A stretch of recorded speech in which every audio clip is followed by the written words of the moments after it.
Hello everyone. In today's video we are going to talk about a heavily requested topic, the Ibadan Forest of Horror, also known as SOCA. This case is highly disturbing and full of lies and mystery. And if you like true crime, don't forget to hit that subscription button down below so you could be alerted every single time I post a new case.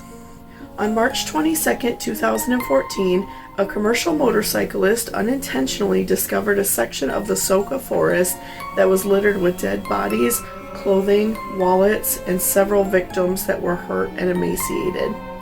They were still alive but chained to a fence and were left for days without food or water, sitting in the hot sun. The SOCA forest is located in Ibadan in Oyo State in Nigeria. The victims remained in a catatonic state, and one ended up passing away shortly after being rescued. Amongst the victims were also a woman who had recently given birth, but her baby was nowhere to be found. And at this point, investigators believe that the baby was sold into trafficking. The police were alerted, and over 20 decomposed bodies, hundreds of human skulls, and 20 victims were taken from SOCA. The governor of Oyo State, named Abiola Mobi, he visited the forest and began investigation into who could have done this because he was shocked at this discovery. These findings, of course, generated controversy in Nigeria. Many people began to question the government and who they allow into the country, and they also began questioning their own people. Who could have possibly done this, who lived close by them, their neighbors, people who they trusted in the town? So they began feeling very fearful of the people that they were surrounded with. The grounds were quickly flooded by families searching for their lost loved ones. During the years prior, there was an uptick of missing people in the area, and when the grounds were more thoroughly searched, they found human remains scattered everywhere and piles of clothing and other belongings. Although this may have provided closure for some of the families, this also tampers with the crime scene and prevents investigators from being able to sample all of the evidence for DNA or footprints or really anything that can help lead to the killer. Local police began heavily guarding the area, preventing people from coming back on the grounds and looking for their loved ones, maybe to see if some of their clothing was left behind or any of their personal items, to see if they could finally have closure. But they did start heavily guarding all of the grounds so people could not easily walk through that section of the forest anymore. And in that section of the forest, there are buildings. There was mainly a house where a lot of the clothing was found, and piles of wallets and passports and things like that. So they started to guard it because it was quickly becoming much harder to find any evidence to potentially find the killer. So the government and local police began guarding all of the grounds, and people were not able to go there at all. One victim named Nafu Shitu was able to tell police how his kidnapping took place and was able to give the police an idea of who the killer was and what he looked like. Nafu told the police that he was resting outside after a day's work and was forced into a car. He was then taken to a forest and chained to a wall, where he quickly became weak and was not given any sustenance for days and was left out in the hot sun. This case had several issues from the get-go, the first being the citizens in the area felt frustrated and lied to by the government. There were rumors going around that the government had something to do with these murders, and they appeared ritualistic in nature. The people of Oyo felt that the government was harboring criminals and tried to cover it up with the investigation. This case appeared to be doomed from the start, not only from the tampering of the crime scene and poor handling of the case by the government, but crime is rampant in this part of Nigeria.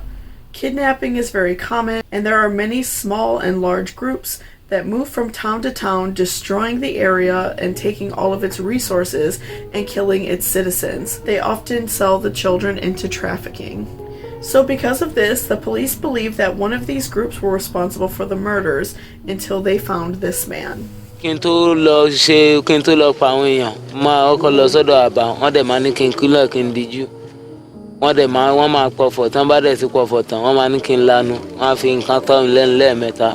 So tí n bá ti fi nǹkan ṣáwọn lórí pé tẹ́jẹ̀ bá ti yọ, kí n ṣe ha ha ha, ó dùn ẹbọ ó dùn ètùtù pé kí n sọ bẹ́ẹ̀ lẹ́ẹ̀mẹ́ta. ẹni yẹn bẹ̀rẹ̀ ni ẹni yẹn dẹ̀ kọjú sí mi. So mo sọ́fẹ̀ yẹn mo fi ṣá ẹni yẹn, kódà iwájú wọn báyìí ni mo dúró sí, wọn ò dẹ̀ rí mi. èmi ọmọ ń parẹ́ o, èmi ọmọ ń parẹ́, èmi kí mo rán, èmi kí mo rán, èmi ètò nǹkan kan sí lẹ́nu láti 2016 oṣù kẹjọ tó ti kú lọ́dọ̀ mi. Níjọ́ tí CID wá pè mí lọ́ndì 5 mi ta ti ń ṣe òkú àlè, tá à ń sìnkú àlè lọ́lọ́ nkoro. His name is Kazim Bello, and unfortunately there isn't a lot of information about him online, at least from credible sources. Although it does appear that while he was in police custody, he escaped and killed another woman.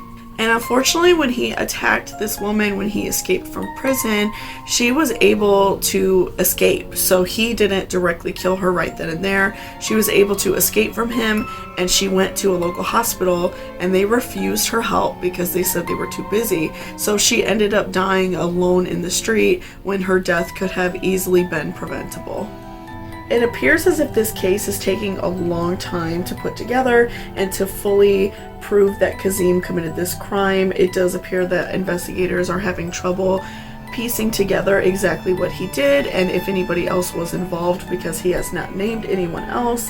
And he states that he does all of these murders with the help of a witch doctor, who has later come out and said that he did not help him commit these murders at all.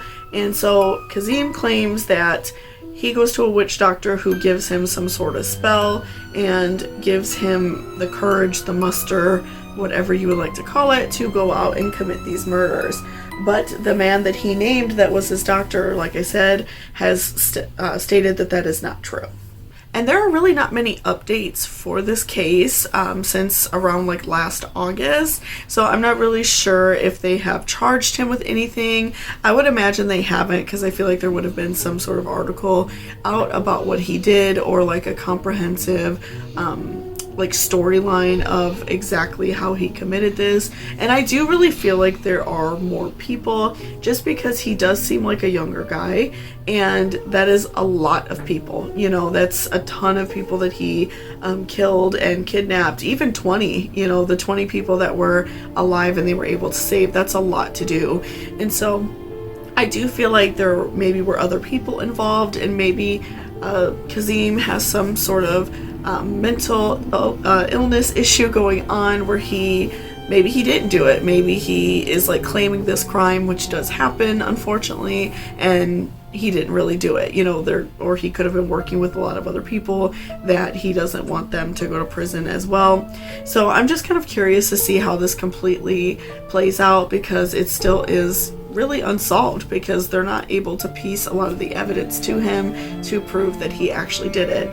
And once they come out with some sort of verdict, or we see more updates, I will definitely do some sort of like update on this to let you guys know what happened. But otherwise, you know, let me know what you guys think about this case, because I found it really frightening and just absolutely so sad. Like, all of those people that live in those small towns, and many of the passports were from people that were potentially traveling. You know, they found a lot of wallets and passports and belongings that belonged to people who maybe were just traveling through. And I'm wondering like how far he went to, you know, kidnap people and kill them. So I just find it really sad. And you know, I feel really bad for the people who live in that area that have to be scared all the time and have to wonder, you know, who did this and who killed some of their loved ones, and just being afraid of where you live. That's so sad. So I just feel really bad for the people in that area and all the people, unfortunately, that passed away. That's a very violent and horrifying way to go. So I just feel so bad for them. So thank you guys so much for watching. If there are any cases that you would like to cover, please leave them in the comments down below. I really like the suggestions you guys gave me, and this video was very heavily requested, so I always like to make videos you guys are interested in. So otherwise, you guys, I hope you have a great day, and I hope you had a great holiday if you are watching this at the time of upload. And otherwise, I hope you guys have a good one and stay safe out there. Bye-bye.